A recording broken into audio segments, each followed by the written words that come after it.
Oi, gente, tudo bem? Karina aqui falando. E no vídeo de hoje eu quero trazer uma novidade pra vocês.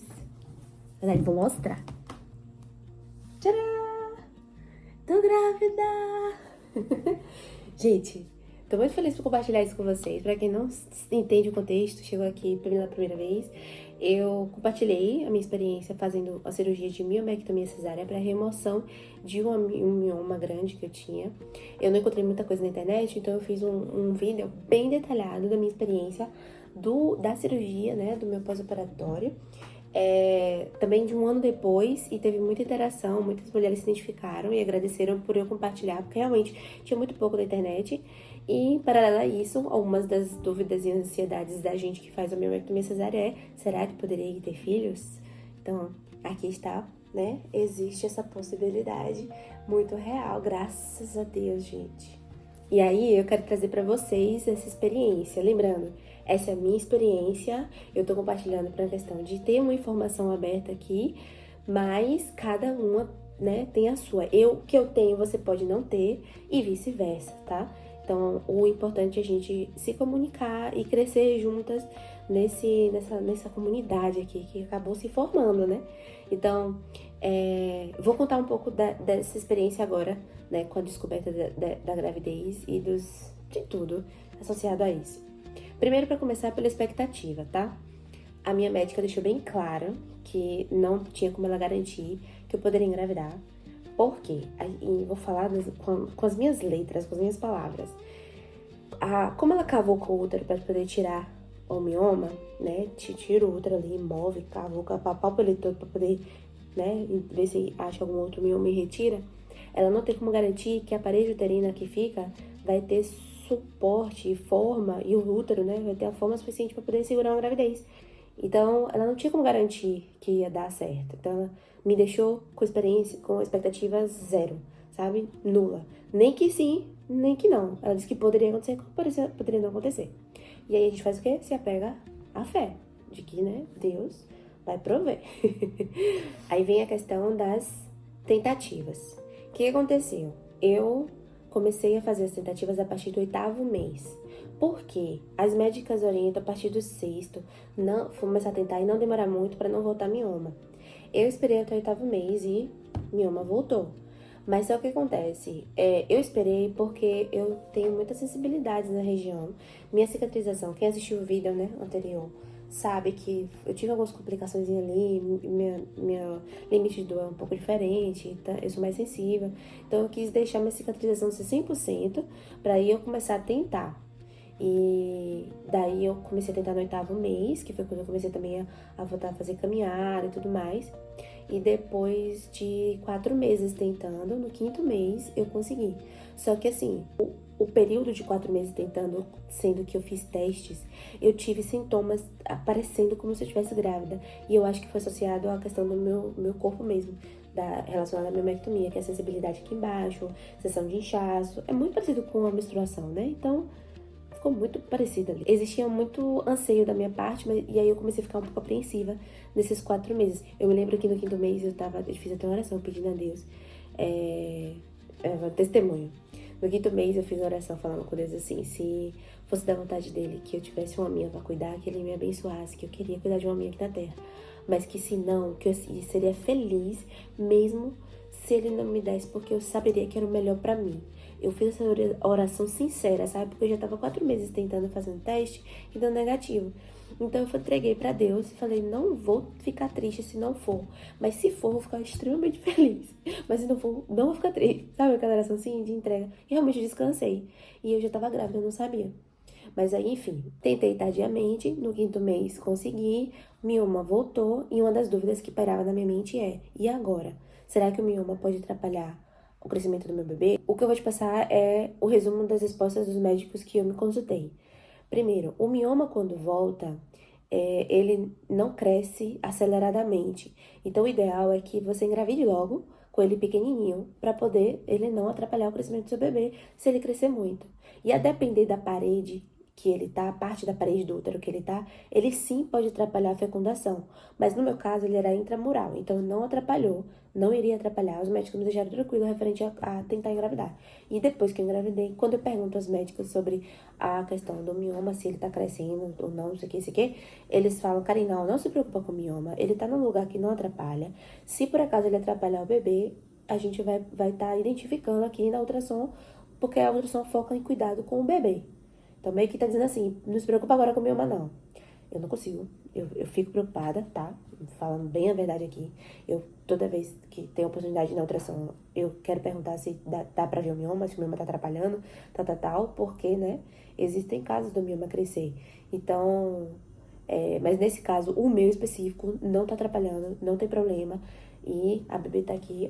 Eu tô com 21 semanas, é uma menina, Alicia Evelyn, igual a mãe dela, que é a Karina Evelyn.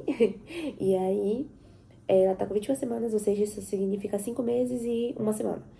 E não tá, ela tá bem, graças a Deus, toda perfeitinha. Então, o meu voltar não atrapalhou a minha gravidez. Sobre os sintomas que eu senti,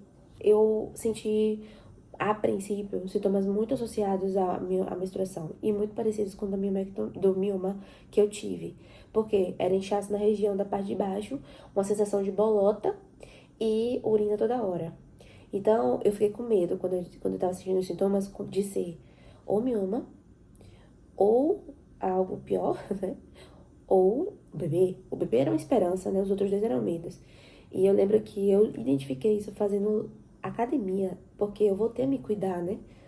Pra poder tentar engravidar. Eu falei, Deus, que eu ia fazer tudo que tivesse ao meu alcance pra poder ele poder, se um dia desse não, eu falasse assim, eu fiz tudo que podia fazer pra poder engravidar, sabe? Então, no leg press, assim, quando a perna fazia assim, eu sentia a bolota. Eu falei, Jesus, eu me ama de novo não, pai. Em nome de Jesus, me livra desse mal. E aí, quando eu fiz, eu pensei também que poderia ser prisão de ventre, lembrei. Aí eu comprei um laxante. Comprei o teste de gravidez. Aí eu comprei 2 testes, né? Aí eu comprei um teste, deu negativo. Aí eu falei, não é possível, velho. Ou é prisão de ventre ou é outro mioma, não é possível. Aí passou 2 dias, minha menstruação atrasou 5 dias. Geralmente ela atrasa 2 ou 3, aí atrasou 5. Aí eu falei, eu vou fazer amanhã de manhã cedo, na primeira urina do dia o teste. Fiz. Bateu certeiro e deu positivo. Gente, é minha ficha. Eu vou postar um vídeo aqui. É uma mistura de sentimentos. Você fica com uma sensação de, cara, que alegria aconteceu. Mas, cara, aconteceu, minha cara. É uma mistura, não sei explicar. E aí, eu, né, fui fazer surpresa para o marido, fiz surpresa para meus pais, né, para os pais, a mãe dele e o irmão. Enfim, fui fazendo surpresa para os cunhados. E aí foi um chororô, um misto de alegria, porque todo mundo sabe da minha história, né? Todo mundo também queria, meus pais, né, primeiro netinho. E, enfim, deu tudo certo. Agora eu estou gravidíssima com 5 meses. E é isso. Mas nem tudo são flores. Fora os sintomas da gravidez padrão, certo? Do primeiro trimestre, que eu tive todos os sintomas que vocês imaginarem padrão, eu tive, mas eu não vou entrar nesse mérito aqui, porque eu quero associar aos sintomas específicos associados à cirurgia da miomectomia. Um aqui que está associado agora que a barriga está crescendo, é a detecção de aderências. Eu tenho a sensibilidade maior nessas regiões aqui da barriga, e eu tenho provavelmente aderências tanto no canto direito inferior, quanto aqui na região do umbigo. Por que no umbigo? Porque também corta essa região aqui da gente, né? E eu tenho também outras 2 cirurgias que eu fiz, uma novinha e uma com 18 anos, de hernia umbilical. Então, minha região deve ter muito tecido cicatricial e possibilidade de ter aderências. Eu me lembro que um dos comentários das meninas falava sobre a questão de aderências. E aí, eu engravidei e tenho aderências. Não é fácil, tá? Exige presença de um cuidado fisioterapeuta, com um fisioterapeuta específico, porque realmente dói. Eu senti certas dores que não é comum sentir da grávida, né? Mas eu tô tratando com a fisioterapeuta com algumas condutas que me ajudam a aliviar. Pra você ter uma noção, até tapping eu já coloquei, e depois eu talvez tenha que colocar de novo pra me ajudar a sustentar o abdômen e não ficar tão pesada, e aí, né, nessa parte das aderências. Eu não vou entrar nesse mérito tanto, porque eu ainda tô aprendendo essa parte. Mas é um sintoma associado à miomectomia. Não é em toda a cicatriz da parte de baixo, tá? São pontos específicos. E assim, eu tô conseguindo lidar bem com as condutas fisioterápicas.